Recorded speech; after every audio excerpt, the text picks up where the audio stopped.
Bismillaahi Raxmaani Raxiim wacan oo wanaagsan dhegaystayaal saaxiibayaal meel kastoo aad joogtaan ku soo dhowaada barnaamij gaar ah kaas oo ay daabacday warbaahinta New York Times.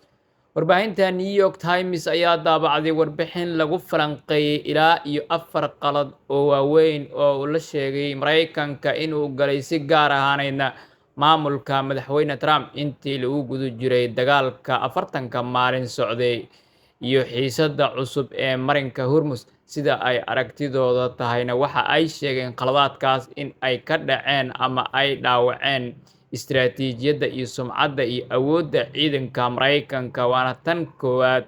Waxaana la sheegay in Iran ay heshay awood dhaqaale oo caalami ah iyadoo marinka Hormuz u adeegsanaysa. Marka hore Iran ma aysan isticmaali jirin ayaa la yiri marinka Hormuz mana u isticmaali jirin istiraatiijiyad sida kaar cadaadis oo kale. Warbixinta guddiga iyo tafatirka ee wargeyska New York Times marka hore waxa ay sheegeen in Iran si lama filaan ah ay u kordhisay awoodda iyo ka faa'iidaysashada saameynta uu dunida ku leeyahay marinka Hormuz in la xiro. Ka hor dagaalka Iran waxa ay lahayd saameyn xadidan oo marinka Hormuz ku saabsan, laakiin dagaalka kadib waxa ay yeelatay ayaa la leeyahay awood si toos ah ay ugu cadaadinayso ama kaar cadaadis ay ugu dhiganayso suuqyada tamarta iyo maraakiibta caalamiga ah. Arrintana waa kaar istiraatiiji ah waana khaladka koowaad ee xukuumadda Trump ay gashay sida wargeyska warbixinta uu ku sheegay. Arrinta labaad, hoos u dhac ku yimid kaydka difaaca ee gantaalada Mareykanka. Qodobkan waxaa lagu tilmaamay in dagaalka uu sababay in Mareykanka si degdeg ah u isticmaalo qaybo waaweyn oo ka mid ah kaydkiisii gantaalada difaaca gaar ahaan nidaamyada Patriot iyo THAAD loo yaqaano.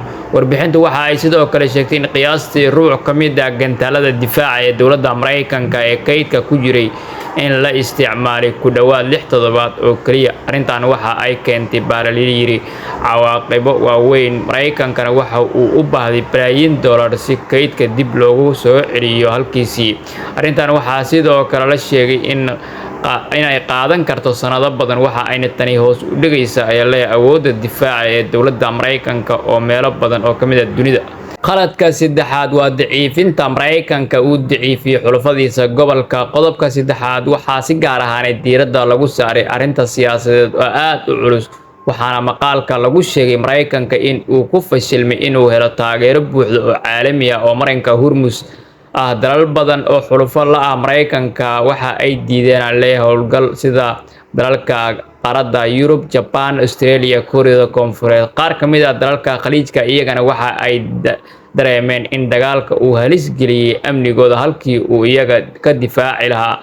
Arrintan marka waxa ay muujisay baa la leeyahay in isku xirnaanta isbahaysiga Mareykanka ay aad u sii daciiftay, taasina ay ahayd khaladaad kale oo istiraatiiji ah oo maamulka madaxweyne Trump uu galay.